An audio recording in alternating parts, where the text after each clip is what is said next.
मी सध्या उभा आहे झोपडपट्टी पुनर्वसन प्राधिकरण पुणे व पिंपरी चिंचवड या ऑफिसच्या इथे काही आपण पाहत असाल, इथे जर पाहिलं हा मॉप, तर हा मॉप मोठ्या प्रमाणात इथे महिला आहेत, काही पुरुष आहेत, काही तरुण वर्ग इथं मोठ्या प्रमाणात जमलेला आहे। आपण इथे काही प्रतिनिधी आहेत, त्यांच्याशी आपण बातचीत करूयात। नमस्कार, काय कारण यायचं तुमच्या या ऑफिसला? मी सुशील सूर्यकांत सरवकोट, राहणार पाटील इस्टेटमध्ये रिपब्लिकन पार्टी ऑफ इंडियाचा पुणे शहराचा उपाध्यक्ष आहे।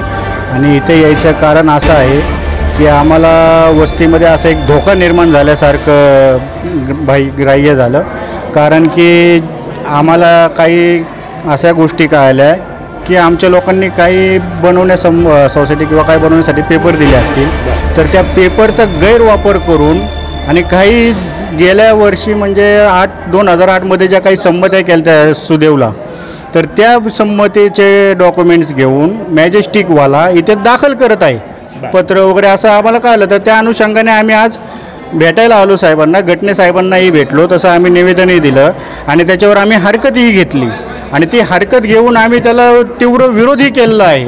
आणि जर भविष्य काळात त्यांनी जर हे निवेदन देऊन जर त्याचा विचार नाही केला तर आम्ही या इथे बेमुदत विराड घेऊन सगळे इथे बसून बेमुदत आंदोलन करणार आहोत आणि असा इशाराही त्यांना दिलेला आहे।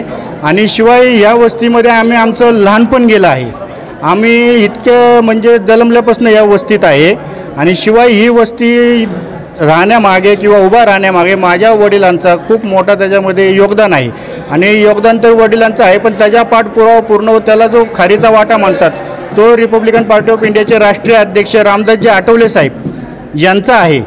कारण की आठवले साहेब इथे राहिलेले आहेत आणि त्यांनीच ही वस्ती उभा केलेली आहे। आता कोणी येतील म्हणतील नाही, पण ही वस्ती खरी जर पाया त्याचा असेल तर तो रामदासजी आठवले साहेब यांनी आमच्या साहेबांनी केलेला आहे। त्याच्यामुळे या वस्तीमध्ये आमचे नागरिक सगळे आमच्यासोबत आहेत। मात्र ह्या काही चुकीच्या गोष्टी घडतात त्याच्या विरोधात आम्ही इथे उभा राहत आहे आणि हेच सांगण्यासाठी, कान उघडण्यासाठी आम्ही इथं आलेलो आहे। एवढंच मी सांगतो। आणि डॉक्टर बाबासाहेब आंबेडकरांचा, लोकशाहीर अण्णाभाऊ साठेंचा